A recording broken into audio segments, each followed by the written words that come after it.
Hall, and today our topic is the 2025 operating budget. With us today is Bryan, our Vice President of Operations Southeast, as well as Joe Paskus, Managing Director and Controller for ACTS. We're so glad to have both Joe and George here with us today. We're going to start the town hall presentation with Barnabas, and in our usual fashion, he's going to say hello and say a prayer for our day. Thank you. You're welcome. Hello, everyone. Happy Wednesday to you all. I'm so glad that you're here for this presentation. I want to open up in prayer as we customarily do, so please, if you don't mind, I'm going to pray in my faith tradition as you pray in yours, so please bow your head in prayer with me this morning. Oh, Heavenly Gracious Father, thank you for the opportunity that we get to be here this evening, this afternoon, to be in your presence, Father. Right now, as we discuss the business of ACTS, I pray that you are at the center of all things, that all things is done with love and kindness and with you in mind, Father. Continue, Father, to help us love each other and care for each other in our community. Pray for those that's not here today. Pray for those that's dealing with anything that's heavy on their hearts, that you give them peace and joy in every aspect of their life. We thank you for your faithfulness, and just the opportunity to be here is a blessing within itself, and thank you for your faithfulness. In your name we pray. Amen. Thank you. Thank you, Barnabas. I think I said good morning, and so did Barnabas. Good afternoon. We do know what time of day it is. So before we open the meeting up to conversation, we're going to show the video that's been running on Channel 95. It's about 26 minutes, and it's an overview of the 2025 budget. And after that, Joe and George will come up and answer any questions you may have.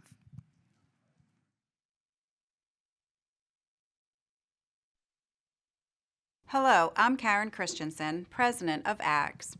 Recently, you received a letter from me announcing the 2025 monthly fee increase, which was approved by our Board of Directors.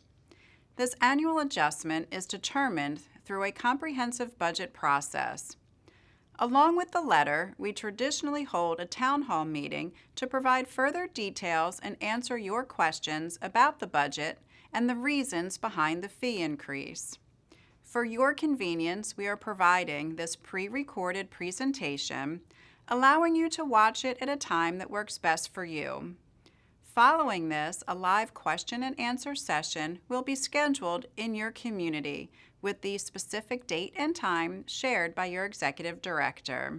The primary focus of today's presentation is the 2025 operating budget, specifically for the ACTS obligated group. The revenue and expenses within the obligated group directly impact the monthly fee adjustments for the 22 communities that are part of this group, as well as those within the ACTS Retirement Life Communities legal entity. The obligated group also includes ACTS Signature Community Services, which provides home health, hospice, and physician services, along with our management companies, which serve the entire organization. These organizations come together to issue long-term debt and are all obligated under a master trust indenture for that debt and its compliance. One of those compliance measures is an annual budget at the obligated group level. We also have affiliates outside of the obligated group, including ACTS Legacy Foundation, ACTS Acquisition and Development Company, ACTS Retirement Life Communities of Maryland, Meese Life, and our soon-to-be newest affiliate, the Terraces at Bonita Springs, which is expected to join the ACTS family in early November. These affiliates have separate budgets and corresponding fee adjustments. Our budget process is thorough, starting in the spring and concluding in the fall, with the majority of the work happening over the summer.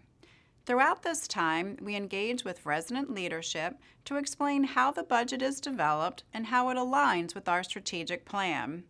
This ensures that our financial health remains strong and supports our investment-grade bond rating.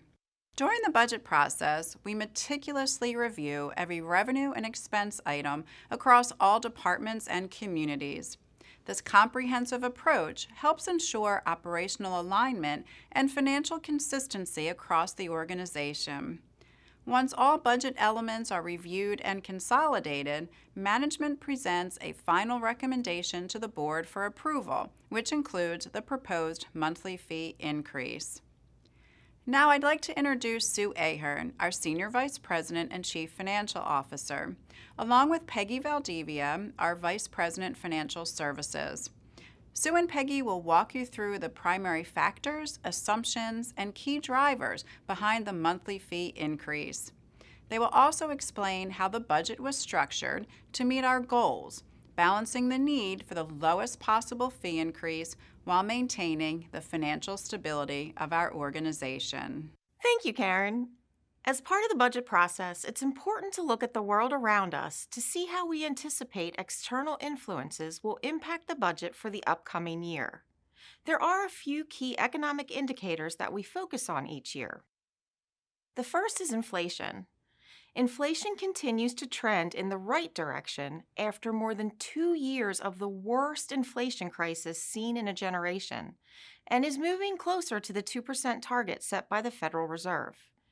As seen on the chart, inflation for September was 2.4%, the lowest it's been since February of 2021. It is expected to continue to decline and fall slightly below the Federal Reserve's 2% target during 2025, resulting in interest rate reductions. This provides consumers a chance to regain some of the purchasing power they lost. This leads us to another important economic indicator that impacts the budget, which is the labor market. We see the gain in purchasing power on this chart. Wage growth is now exceeding inflation, as indicated with the blue line, which represents wages, higher than the black line, representing inflation. This means that team members have real purchasing power and that their annual increase is not entirely going to keep up with inflation. This helps to ease the pressure on wages, which has been significant over the past few years, since workers no longer need to demand such high wage increases to keep pace with inflation. The job market is anticipated to cool slightly, with the number of new jobs added leveling out. When fewer jobs are added, it helps us fill vacant positions as there are not as many job openings for those seeking work.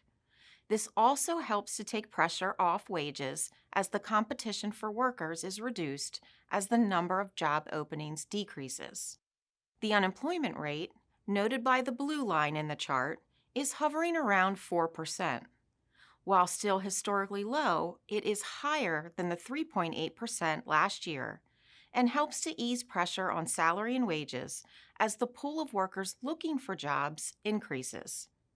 The unemployment rate is forecasted to increase to 4.4% during 2025. The real estate market is also a key economic indicator that impacts the budget, as the majority of our prospective residents have a home to sell prior to joining the ACS family. Home prices are predicted to continue to rise, but at a slightly slower pace. The housing market is expected to remain healthy, with a reduction in mortgage rates attracting more buyers to the market. There is still an imbalance between the supply of homes for sale and the demand, with demand exceeding the supply, although the supply is expected to increase over the next year. As we look ahead to 2025, economic conditions are expected to stabilize, with a soft landing expected in 2024 and the unlikelihood of a recession in the near term. While much of the look ahead to 2025 is forecasted, we do know Social Security Cost of Living Adjustment, or COLA, will be 2.5% as previously announced. We're often asked why the monthly fee isn't equal to the COLA. The monthly fee increase is not tied to the COLA because the COLA looks back historically and only at a 3-month period. The monthly fee increase looks forward to the future and how our revenues and expenses will change, specifically the salary and wage increase and increase in team member benefits. As a result of the anticipated stabilization of the economic indicators, we are anticipating slight improvement in our financial objectives over the 2024 budget. It's now my pleasure to turn the presentation over to Peggy to walk you through our census, revenue, and expense assumptions. Thank you, Sue. It truly is an honor to present the 2025 budget. Starting with independent living occupancy, we'd like to see occupancy roll from one budget year to the next.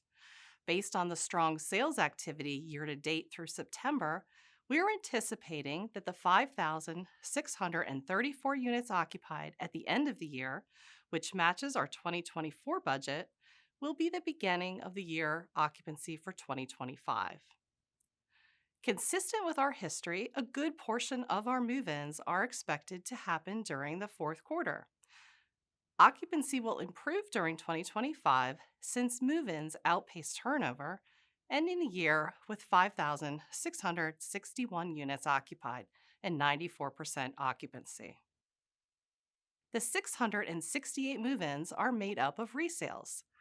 The number of resales moving in during 2025 is anticipated to increase over the 2024 budget, while the number of units turning over is estimated to decrease. A unit turns over when a resident contract is terminated or a resident transitions to a higher level of living. The net reduction of 62 net move-ins compared to the 2024 budget are primarily related to not having any new independent living expansion units generating initial sales in 2025. In the healthcare center, the 2025 budget assumes an aggregate occupancy of 84% for both Oakbridge Terrace and Willowbrook Court. This means that some communities may be above this percentage, while others will be below. As part of the budget process, we do review the payer mix in Willowbrook Court with every community. You can see in the box at the bottom that the payer mix remains relatively consistent year to year, with our life care residents having the highest utilization. For private pay residents in Oakbridge Terrace and Willowbrook Court, we increase the room and board rates each year. Based on the competitive analysis, the increases vary slightly by community, with an average approved increase of 4% for these levels of living. CMS, the Centers for Medicare and Medicaid Services, did announce a 4.7% increase for Medicare reimbursement rates. This increase will be offset by CMS's productivity adjustment of 0.5%, but represents an overall slight improvement over the prior year increase of 4%. Other revenue also includes management and marketing fees paid by the affiliate communities. The affiliate communities pay the obligated group a percentage of their total revenues and entrance fees. The 2025 budget includes management fee income of approximately $8.3 million from our affiliates. The first expense assumption is related to full-time equivalents, or FTEs, with a decrease of 6 compared to the 2024 budget. We calculate full-time equivalents by taking the total budgeted team member hours and dividing by 2,080 annual full-time hours. This means that you could have 2 or more team members making up 1 full-time equivalent if they work part-time. The change in FTEs can be categorized in 3 different areas, as seen in the box on the right. An increase of 3 FTEs for new and expanding programs related to regional mental health clinicians and transportation services. A net reduction of 4 due to a shift in census from Willowbrook Court to Oakbridge Terrace and a slight reduction in hospice patient days, offset by an increase in standard staffing in hospitality services, which includes culinary and environmental services. A net reduction of 5 related to development and expansion due to a decrease in the management companies, offset by an increase related to expansion of 2 communities. With these slight changes, the budget maintains our residents per full-time equivalent of 2.0, consistent with past years. The increase in average wage rate between the 2024 budget and the 2025 is due to a proposed salary and wage increase, as we will see in the upcoming slide. Each year, we evaluate a number of different compensation surveys, publications, and our own experience in hiring and retaining our team members, and evaluating what increase to pass on to our workforce. Due to decreasing inflation and an increase in real wages, take home pay, the expectation that the unemployment rate will stay in the 4% range, and the fact that ACTS has experienced reduced turnover and higher retention, the board approved a salary and wage increase of 3.25% for both hourly and salaried team members. The salary and wage increase will be effective the third pay of 2025, prorated for team members hired after January of 2024.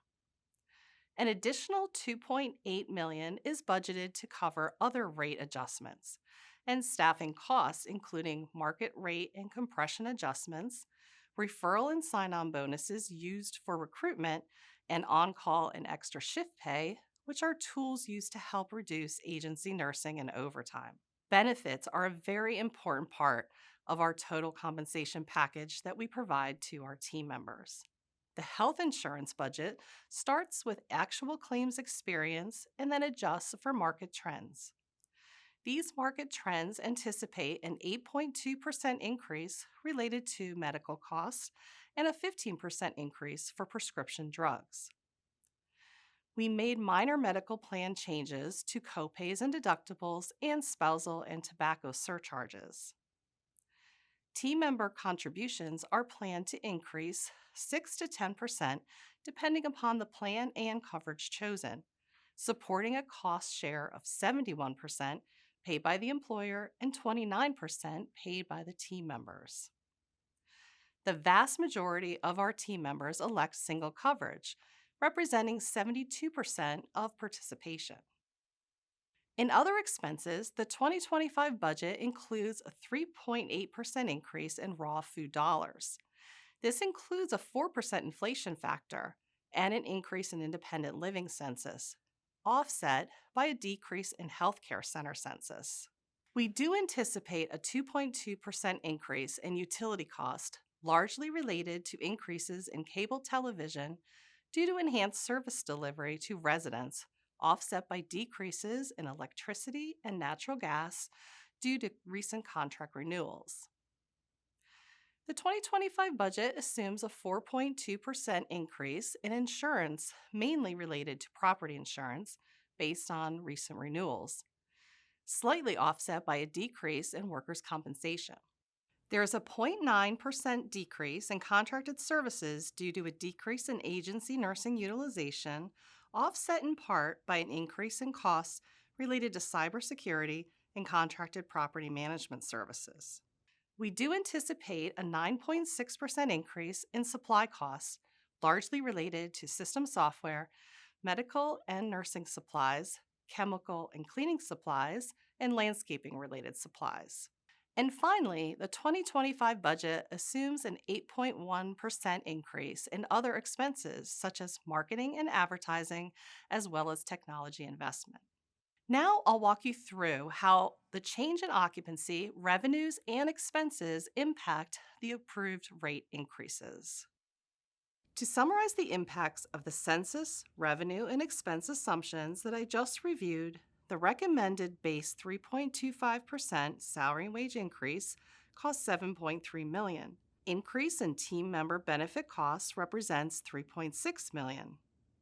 Contracted services, supplies, and food costs, $2.7 million.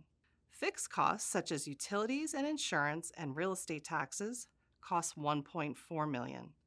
And all other expenses cost $2 million. These expenses can be offset by additional revenue generated by increased census and a full year of the Matthews Glen independent living expansion for a combined total of $4.1 million and $1.2 million of additional investment income on higher invested balances.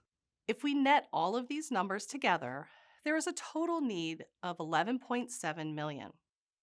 We know that a 1% increase in the monthly fee generates approximately $3 million in additional revenue.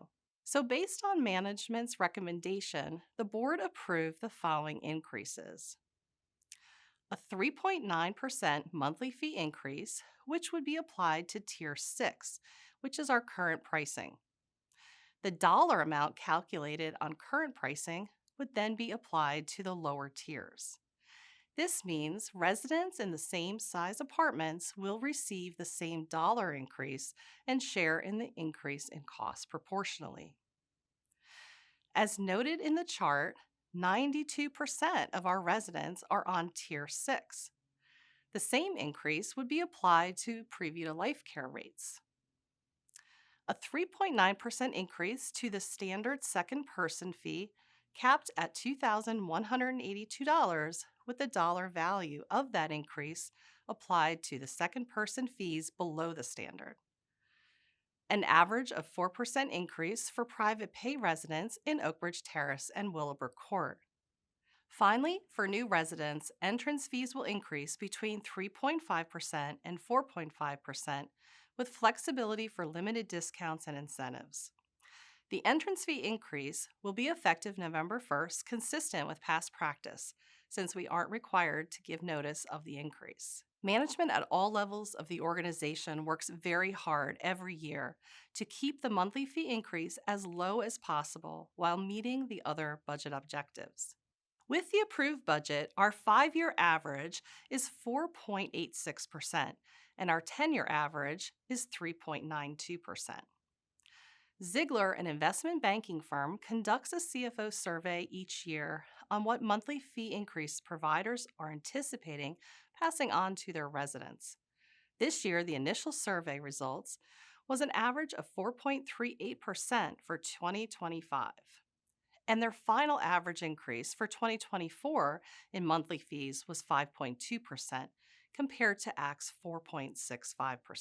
At this time, I'm going to turn the presentation back over to Sue. Thank you, Peggy. One of our efforts during the budget process is to balance changes in revenue and expenses so that the outcome is the lowest possible monthly fee increase while meeting the financial objectives. Those financial objectives are set in support of our long-term financial viability.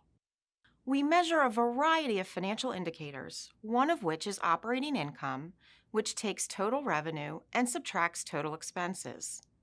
The 2025 budget is $2.4 million, showing a slight improvement over the 2024 budget. If we take the operating income and divide it by total revenue, it gives us the operating margin. The 2025 budget reflects a modest margin of 0.4%, which improves slightly over the 2024 budget results. Another way to measure financial performance is to look at cash activity only. The operating ratio compares cash expenses to cash revenue, so we want this number to be below 100%. The 2025 budget is 98.4%, again, showing slight improvement over 2024. Since this is less than 100%, it means that cash revenue exceeds cash expenses, which provides for an operating surplus. The current operating surplus target for 2025 is $7.9 million. We would take the estimated operating surplus of $7.9 million and add it to the net entrance fee proceeds of $181 million. We will use the cash to fund the following. First and foremost, we have to make debt service payments, which includes both principal and interest, and are estimated at $67.5 million. We then fund the capital budget, which represents the improvements to the communities. In addition to the estimated $92.2 million for ordinary capital, additional capital projects of just under $18 million will be funded by the debt finance project funds. This results in funded depreciation of 114%, which is a positive trend. We always strive to have our capital investment exceed depreciation expense. Payments and draws on the line of credit, also used for capital projects, are estimated at $16.5 million. The remainder of approximately $13 million would be added to cash and reserves, a portion of which is required by state regulations. This cash flow activity is used to calculate two key financial indicators, which are also debt covenants, which are set as extremely low levels.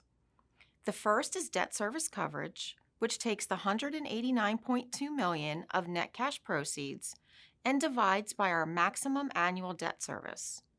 We have a very healthy coverage level of 3.0 times coverage. Days cash on hand measures liquidity as you take the total cash and reserves, including those held as state-required funds, and divide it into daily cash expenses, including interest. We are expecting days cash on hand to be 235, including Meese Life as a potential new member of the ACTS obligated group.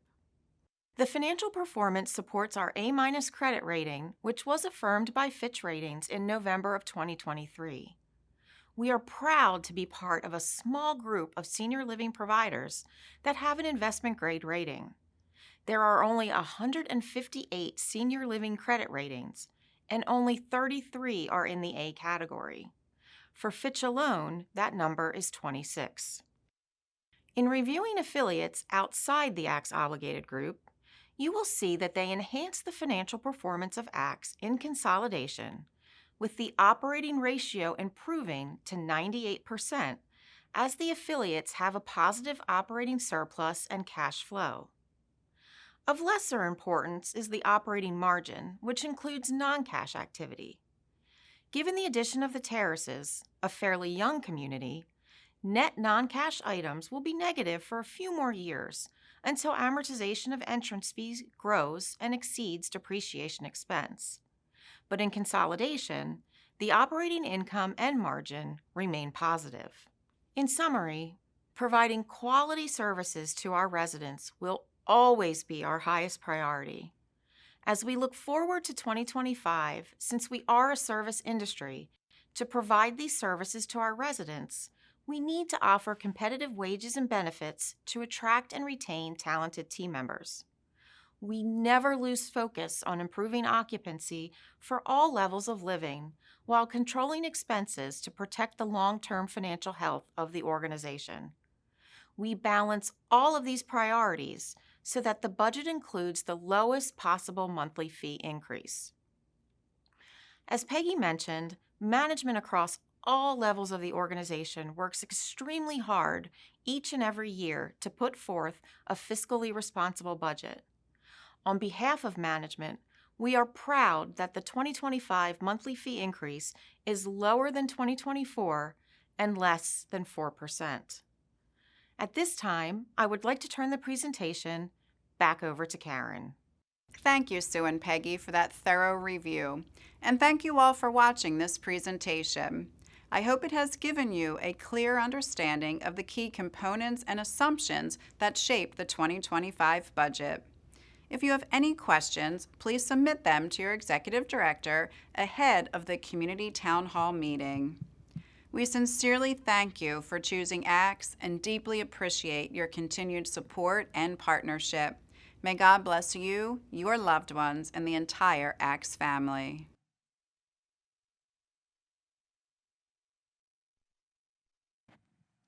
Thank you. Please hold your applause till after the questions. Can you hear me okay? Okay. I want to thank you. It is the afternoon. Thank you for clearing that up for us, Susan. I know there were a lot of information covered, and I hope that some of you had the opportunity to also watch this at home in your apartments. We did have some questions submitted in advance, so I'd like to reply or respond to those first, and then we'll open up for further questions. So the first one, these were actually submitted earlier by your designee, your resident designee through Myra. The first one is, why is Willowbrook Court decreasing in occupancy? And I want to first qualify that by saying that's a consolidated kind of a report that we have here, so consolidated throughout ACTS. And there's a bit of a story, but I'll give you the cliff notes behind the evolution of the occupancy in Willowbrook Court. A little louder.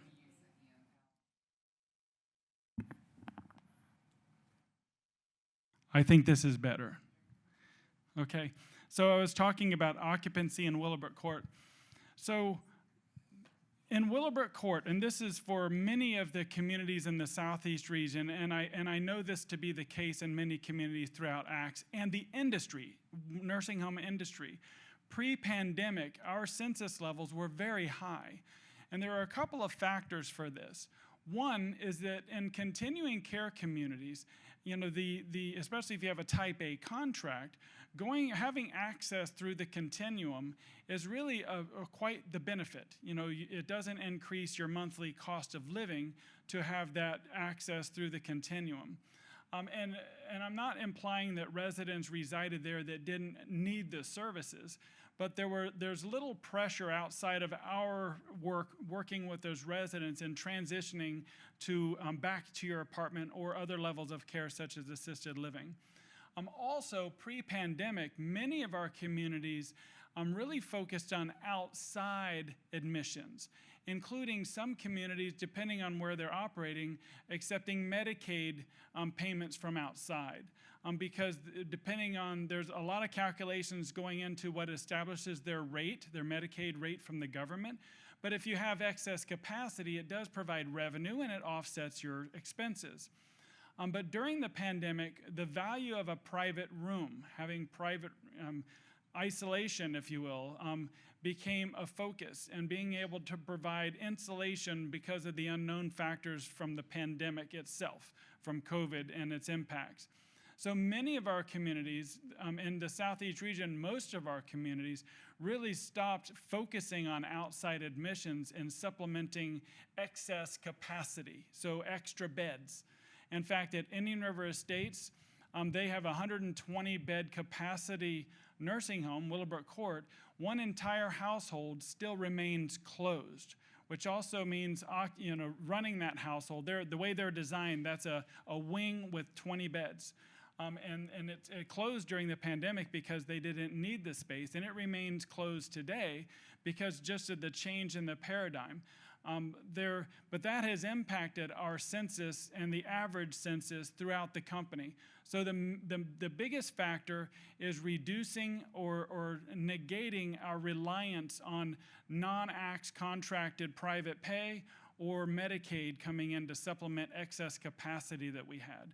And doing that to enhance private room opportunities, because your life care contract doesn't promise a private accommodation, but your desires, your social and your expectations are now that we do more or provide more privacy than past contracts held. So that's reason, it's multifaceted, but that's why overall the census has declined. It's not just within ACTS. If you look at skilled care across the nation, there's a shift. There's a shift in increasing the acuity level in skilled care. And also in assisted living, increasing its acuity level. So you have like extended nursing license in assisted living, which we have here. We're in the process of getting it. So it allows us to provide more nursing services in a less clinical environment in assisted living, which prevents you from having to go to a higher acuity level, which is more expensive to operate as well. So there's a whole shift in healthcare to the lowest level that's practicable and safe for the residents to reside in the most home-like environment. So it's a shift within ACTS, but it's also a global shift within the industry. The next question is the 3.9% increase in maintenance fees going to be sufficient? Well, we thought maybe so for 28 of the communities, but I'm kidding. Are you asking for more? There's a lot of homework that goes into preparations for the fiscal year, for the budget itself. There's sensitivity for the history as well. We know that there was a 7.5% increase a couple of years ago. I think last year's was 4.65%. And we know that your income is limited. Generally, residents' income is limited. If there weren't those barriers, of course, more would be easier to manage with, but we take pains at looking for savings, cost savings. I want to remind you of a recent town hall that actually talked about, it was about the procurement department. Gary Genter and Bryan Rounsaville featured in one of our quarterly town halls a lot of initiatives that were underway to save money through our contracted relationships with vendors.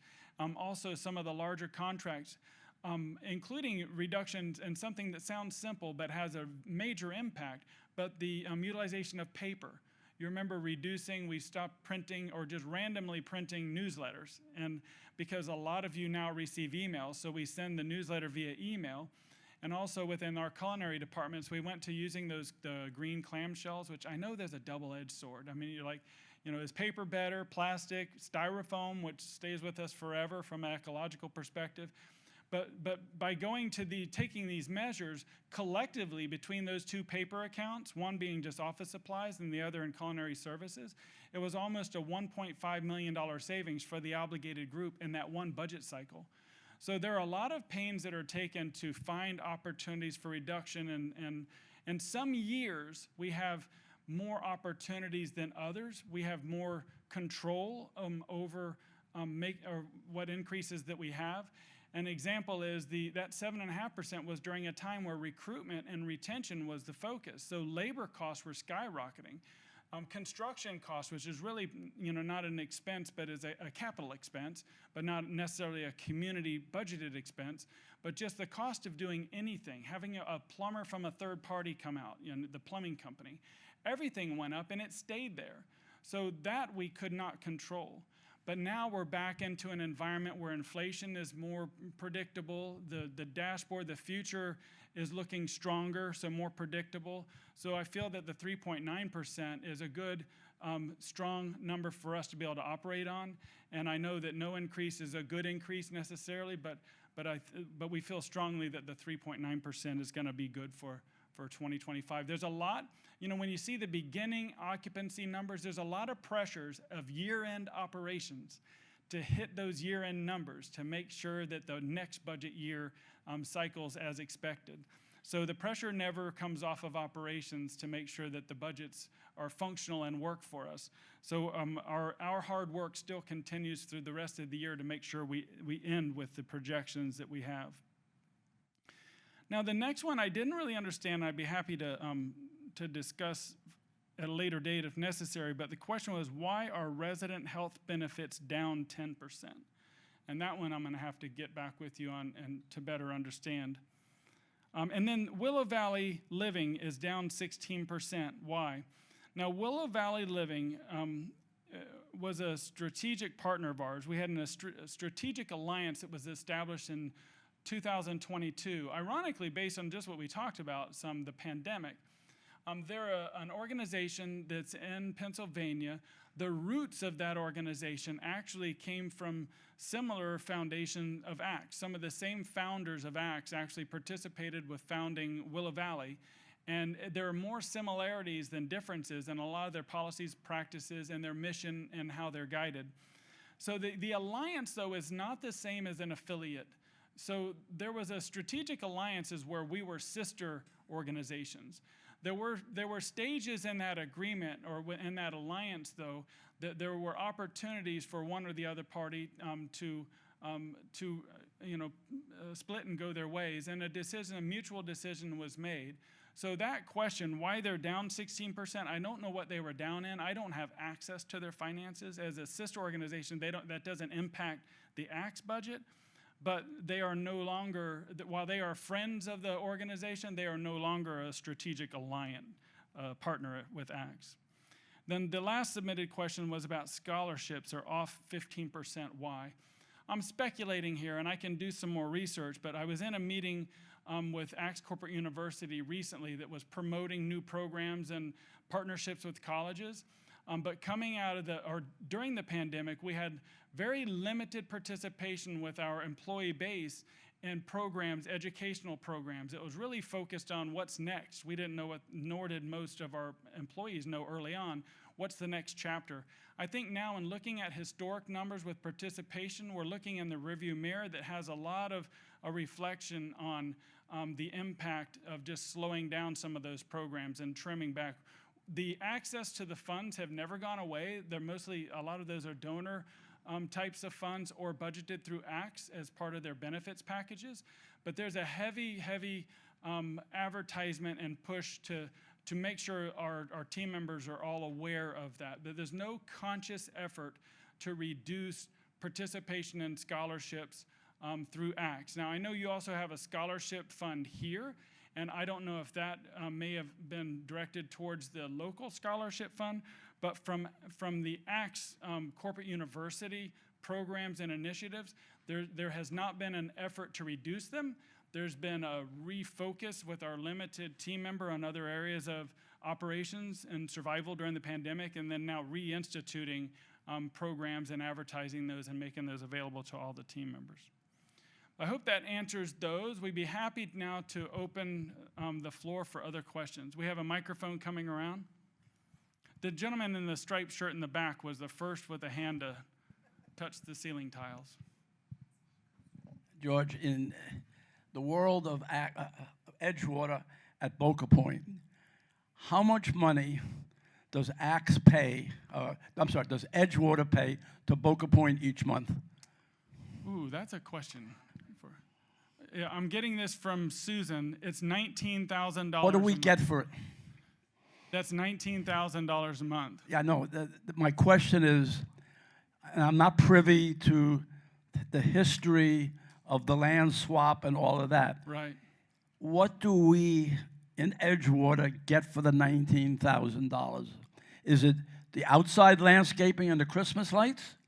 What does Boca Point do for it? And I know you're not going to know the answer to that. No, you answered it. No, but that's what we is there get. any other thing that we could negotiate with Boca Point that would enhance our community as well as save money? For example, our entrance system. If I want to have a guest come in, I have to call the front desk. They have to switch me to the gatehouse, and if the gatehouse is busy, they won't take the name. Boca Point has an electronic system that we could buy from the outside company. And that's what I'm saying. You know, there's things that we could do beyond the normal because we're a different community in a different area. Right. You know, actually, Susan brought this up recently. I know there must have been some dialogue at the community. I would be happy to go down that path, because it's a great question. What do we get for the $19,000 a month? Right.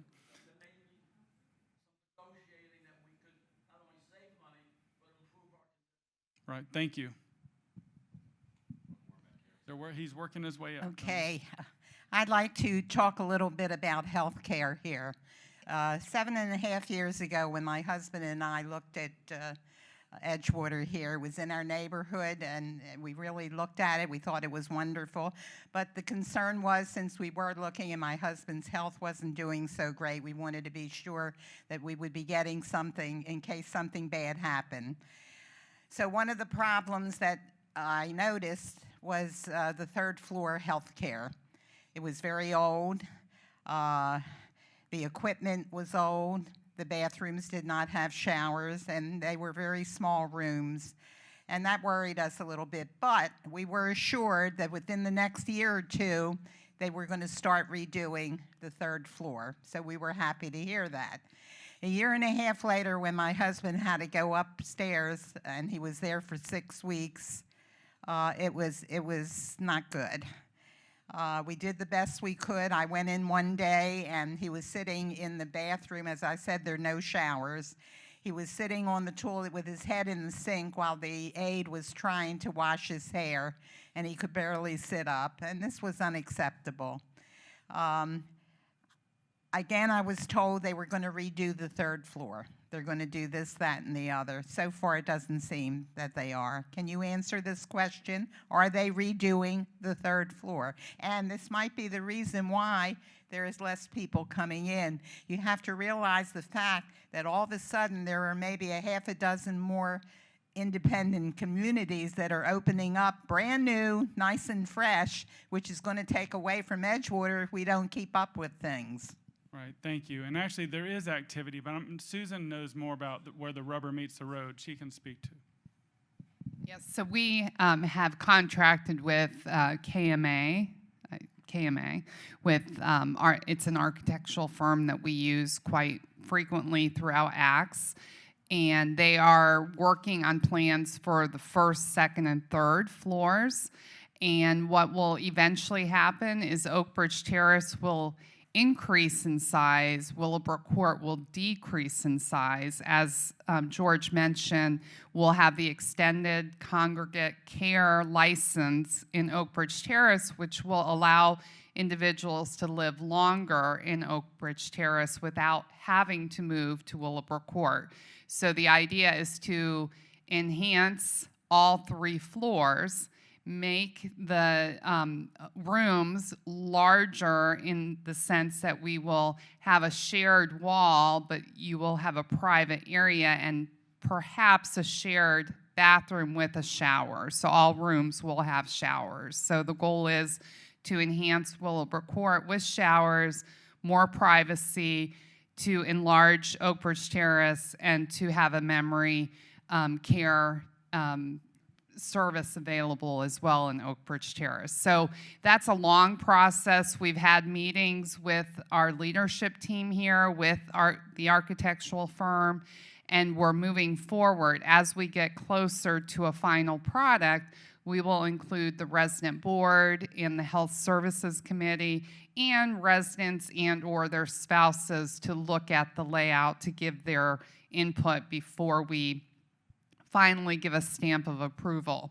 Once that happens, we have to go through the Agency for Healthcare Administration and their process to approve it, as well as the county approvals, the bid process. So we're looking at probably 3 years out. By the time we plan, by the time we get the approvals, by the time we contract with the general contractor, it's a process, and we're going to take the time to do it right, because we know we have one shot to make the product, the services that we would like to offer to residents where they should be, because our building is older, and so we want to do it right, and we are taking the time to plan accordingly. And I know your frustrations are well placed, though, and there's another piece to this puzzle that's really important to understand. And you mentioned it. You heard of plans. There were plans, and they became cost prohibitive with all our plans and the design and our approach, and the current cost of construction. Just revisiting that again. Also, during the pandemic, that 7.5% increase that you experienced was part of a multifaceted approach of paying, for the overhead and keeping things going, which includes the reallocation of capital funds to operations. So there was a delay, not just here, but in many communities, of projects that had to be put on the back burner so that we could manage the business of the day. But we're back on track. I know that the firm she's working with, Andrew is their architect. He's very engaging, and he's very good to work with. He knows ACTS well, and he will engage with residents. So I understand your frustrations, but she is speaking the truth. And the history is something that we can't invent, a worldwide pandemic like that. But one of the double-edged sword is we are very transparent about sharing our plans, and to a fault, sometimes, especially if you're personally vested, in experiencing that area and in your expectations. So well-placed frustrations, but the attention, we're not ignoring an obvious need. There have been some improvements since then, though. There have been more facade. We've replaced the air conditioning system and multiple other infrastructure, like underneath the hood upgrades, in expectation of making the modification of some of the formal space or utilization of the space and allocation, which floor does what. So I think, Susan, if you open that up, as I'm sure you will, to at least the Health Services Committee to dialogue, but okay. We're getting closer. So Susan shared they're getting closer to be able to share the plan, because this plan is on track, has, points that we'll be able to. 7 years is a long time. 7 years. Wait another 3 years, and hopefully not much longer than that. Understood. No, you're rightfully frustrated, and I'm sure you'll hear. I'm not sure the time frame. Early next year. You know, Yeah, I would it's think being it's mid-November we'll now. have several meetings with the architectural firm, and then once we get closer, Finalized. we'll include family members of existing residents plus the council. Okay. Thank you, Ms. Hoefler. Unless I'm mistaken, somewhere in the budget forecast, there was a 0% of new residents. Why would you have that? Initial move-ins for new construction. Yeah. Why would, I mean, given the fact that you do have empty vacancies available, why would you have 0? Well, that was, if this is what we're talking about, this would be more for expansions. So like we talked about the Matthews Glen expansion, which just wrapped up a few months ago. We had the big country house expansion. We don't have any expansions planned for 2025 to add additional, villas, apartments, cottages, or anything like that for any of the ACTS communities at this moment in time. But you have available empty space. Yeah, these would be new, like constructing a whole new building or constructing, cottages, something like that. Yep.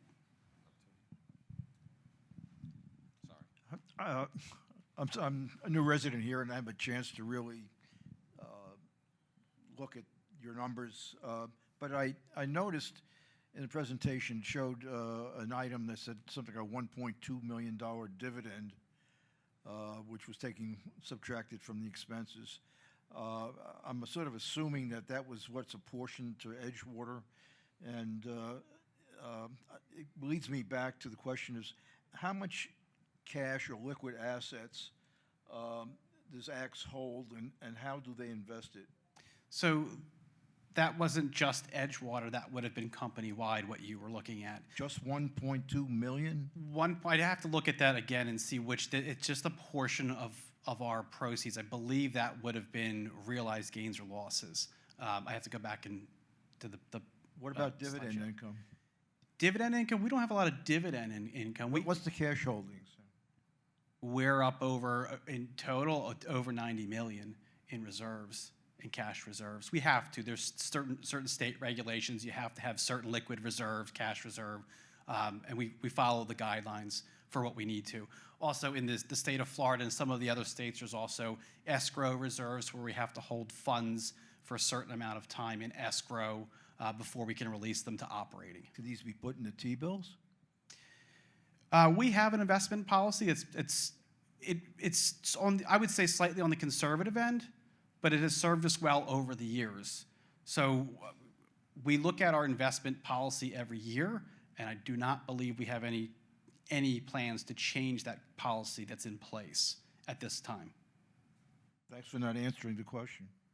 Do we have T-bills? No. I mean, more conservative than T-bills can you get? We put them in, the investment strategy is where, again, I'm sorry, I'm just trying to think of I haven't looked at the investment policy since last year, and that's more on the Treasury side. The investment policy is not to be so aggressive with our funds, to put them in stocks or bonds that, obviously could be volatile. But I'll get back to you on that specifically. When I'm back in the office tomorrow, I can provide you more information from Susan, because I'll be able to get that investment policy that really kind of outlines how we do that. But that's a good question.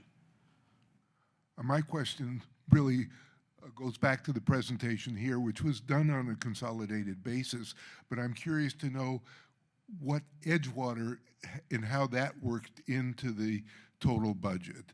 And this would be for both the operating as well as the capital budgets.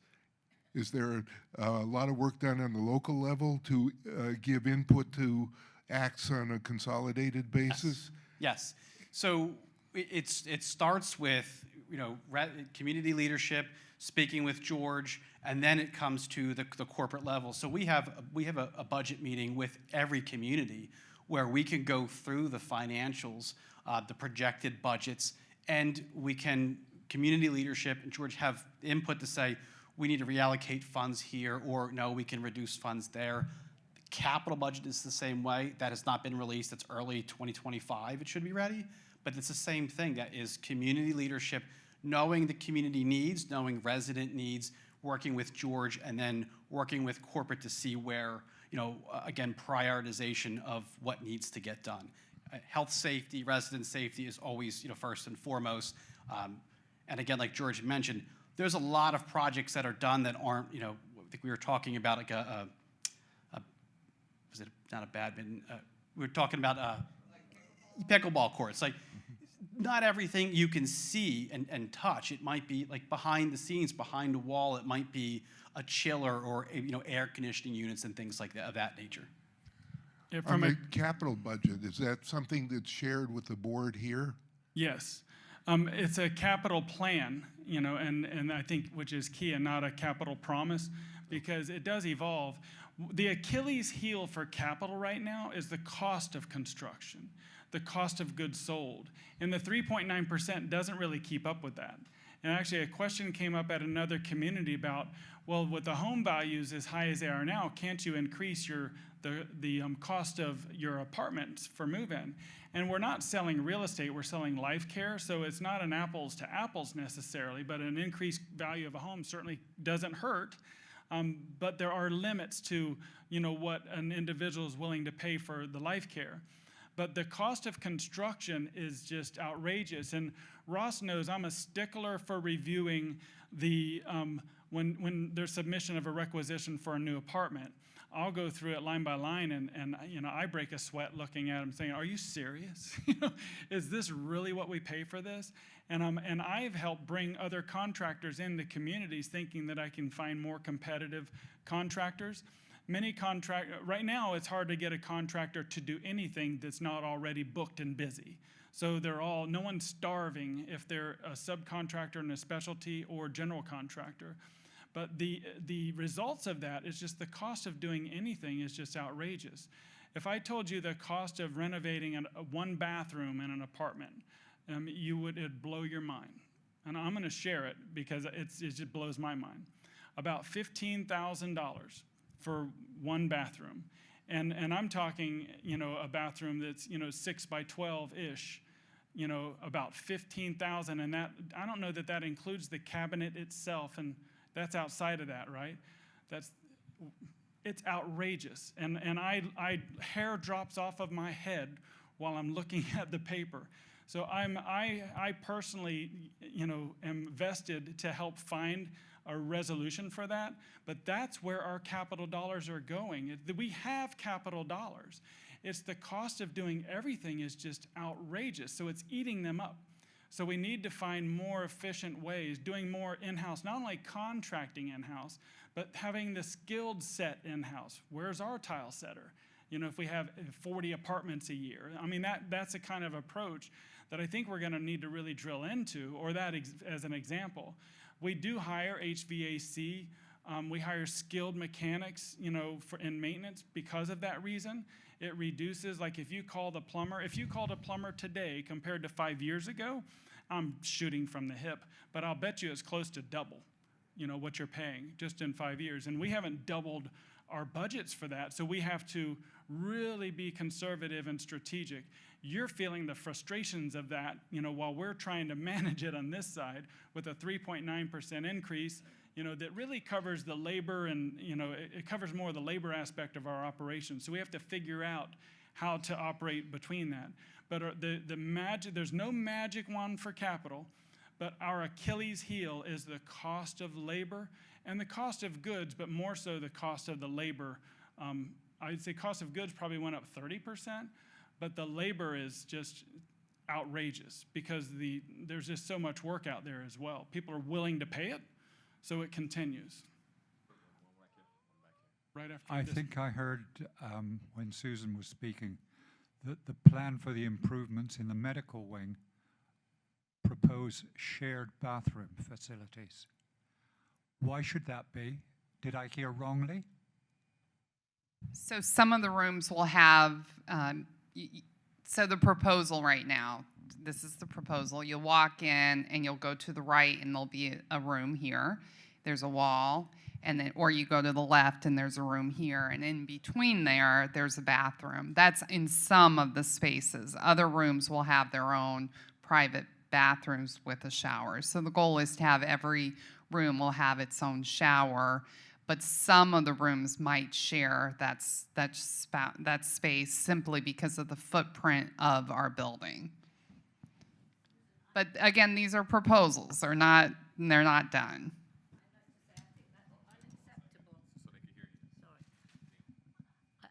I think that's unacceptable when we all have private bathrooms in the facilities where we live now. Okay. And I think just you have to rethink that. Okay, I think and as I said, the architect is looking at the footprint and trying to design it to meet the required number of rooms and beds that we believe we will need in the future. So we'll rethink it. I'll mention that to the architect. That's why it's going to take 3 years, because we're going back and forth with the design and saying this won't work, this will work, and so it's just a process. Well, thank you. Yeah, right. Yeah. If I can comment on just shared accommodations, and I am a licensed nursing home administrator, and I worked in several of our communities within ACTS. But there are, I've witnessed residents aging in place who heavily benefit for having a neighbor with them. Oftentimes, they've outlived their spouse, they could be alone, their children live out of town. So I understand, especially, and I've toured families and looking at some of our nicest accommodations, and the tour, they'll look at it through their eyes. How would I live? What would I do? But I've witnessed residents' quality of life and isolation by being in a private room too. So there's balance, especially when there are cognitive issues. If they're in their own little world, and I've seen residents reside together in rooms that are watching each other's back, if you will. They're like, watching and talking with each other. So there are qualities to having a roommate. And I haven't seen the design. I'm just sharing that when you look at it, really think globally. You put yourself in, a bathroom is a little different, but socially, like just being a human being and not being mobile and being in your own room also can equal isolation, and loneliness. Yes, that's my bathroom. I understand the bathroom, and what we have to do is balance, what we're working with, like the palette. But you'll see Andrew's very creative. So, and it sounds like it's going to be a collaborative. He's going to come with a design that you're going to be able to look at. What we know is we have our actuarials. We know how many beds we predict that we're going to need. So we need to just come up with a template that works. In Oak Bridge Terrace at Indian River, for example, they do have some accommodations that are in their assisted living that are smaller, more quaint, but more socially engaging for residents, that happens to serve as their memory care unit. And it works very well having partners to live with. Yes, sir. I don't know if you have looked at some of these there are companies out there now that specialize. All they do is bathrooms, period. And or they do a kitchen, period. And some of these are very inexpensive, and they're beautiful jobs. You see them advertised every day in television. You might want to look into it. I think it's cheaper than doing it yourself. All right, thank you, Herb. Well, we're going to remain up here if there are any other detailed questions, but we thank you for your engagement. A lot of great questions, a lot of great dialogue. Enjoy your rest of your morning or your evening or wherever you left off. Thank you.